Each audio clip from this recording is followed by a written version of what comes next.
You put it right there. Mm-hmm. And you can extend it down a little bit. Toss that. You can either toss those in the garbage right there is fine. Okay.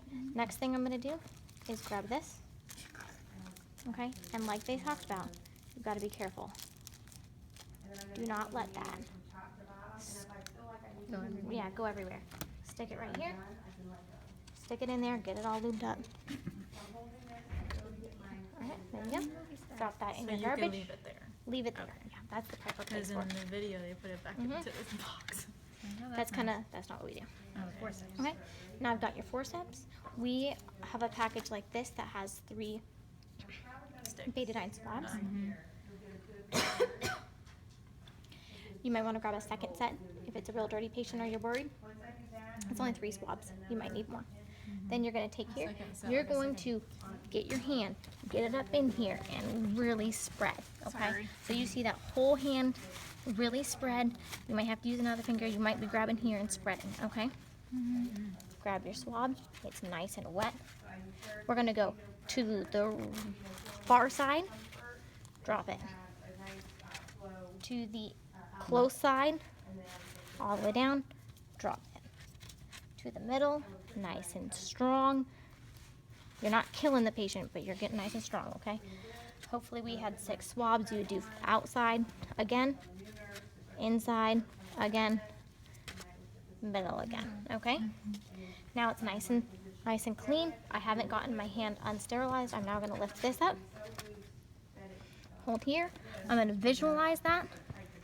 I'm gonna get there and I'm gonna angle up a little bit. Because if you're right here and it's slippery and you angle down, you're gonna go into that hole. You don't want that. Angle up, slide back a little bit, slide some more. For a girl, you probably see yellow fluid, right, in the thing. Now I'm gonna advance 1 to 2 more inches. Okay, 1, 2, pinch here. Now that hand's come up here, insert here. Is that comfortable? Okay, and I would have instructed the patient to relax. Okay, I'm gonna unhook that. If I don't, it's gonna squirt back into this. Pull back. Oh, I'm gonna drop my hole. Good, it's still there. Excellent. I'm now gonna grab my bag, pull it off here. Where does this go? Do I hang it on the IV pole? No, on the frame of the bed. On the frame of the bed. So this one has this one right here, so that's going to go on the frame. Excellent. I'm going to go ahead and every time we start one of these, we immediately need to get a sample, so I'm going to kink that off. Our kits come with an attachment device. At this point, I'm just going to rip this and pull it off, okay? So I'm going to rip it like that. Pull it off, clean up my tray, all of this I'm going to dump in the trash. Aside from this, on here I'm going to write the name of the patient, the room number. I'm going to put, we have big orange ones. One strip is going to go on the back of the bag, stating when I put it on. The other one's going to go in the patient's chart. Okay? I'm then going to come in here with my other one, and I'm going to get a sample from right here. Cleanse the hub. Pull my sample. Why do I have to get a sample as soon as I start it? Because it's the fresh one, it's the first one. Or it hits the bag. And what are we doing? Why? You're gonna send it to the lab to get it. Already, you've got proof that Right. You have proof that you didn't cause this affection. Right? So there you go. That's why. So you do that every single time you do a catheter? Every time, as soon as you put it in, we have it. It's protocol at our hospital to get a sample. You might have some extra lube here, so wipe up the patient, provide for privacy, sit them up a little bit more, put the bed down, leave, clean up everything, and leave. Make sure that they're comfortable. You've already attached this here. Okay. Okay? You make sure that you've got good urine flow to the bag. Now she had 1,200, right?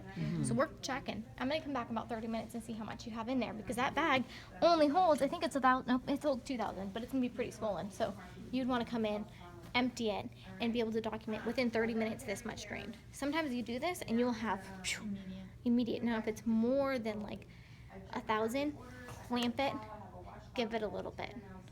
Give it a little bit, because otherwise you can cause some shock by emptying the bladder that fast. Okay. So now we have a doctor order saying to please discontinue this fully. Okay.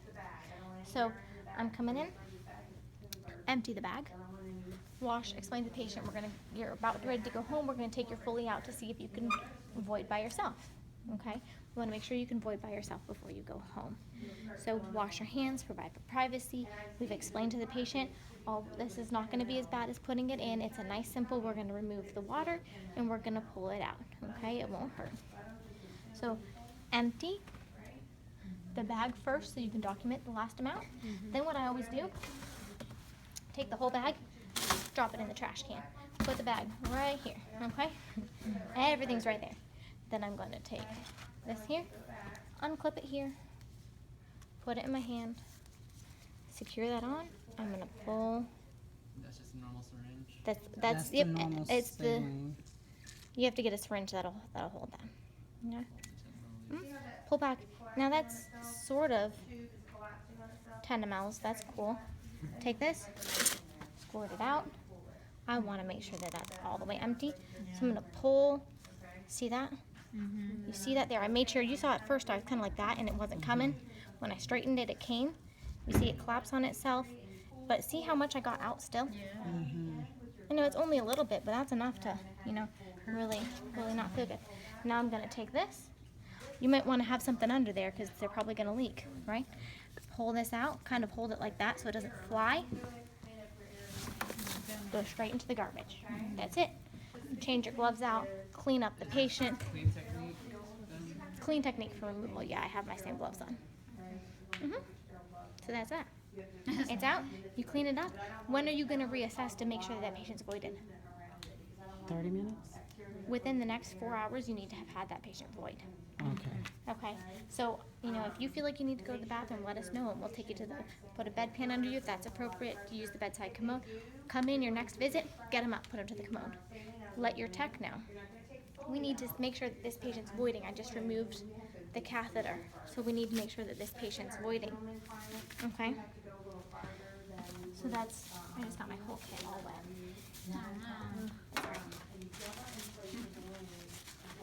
So after you touched, the downstairs, and you put it in, you can touch all of this stuff and everything, anything else. Like It's only the one hand, right? well, I don't know, because you were touching everything afterwards, right? Where? Like after you put the catheter in, you can Touch as you were the- throwing this stuff out, you could just touch it's not sterile anymore. You can touch the bag and put it underneath with both Yeah. hands. Okay. Because you're done. It doesn't matter. It's in. You're good. You're no longer dealing with that. Okay. Now you're as if you're clean gloved now. It's in. Okay. So yes, exactly. Okay. What you're saying, yes. Okay. Just wanted to make sure. I don't know if we had to change gloves So, once you like- put it in, So you were saying we might need extra swabs and stuff like that. That would only come in another catheter kit, or does that come separate? They have them separate. They come separate. You even have like the bottles of solution. Yeah. And then you also have the stick swabs. Okay. Some of them only have one in a kit.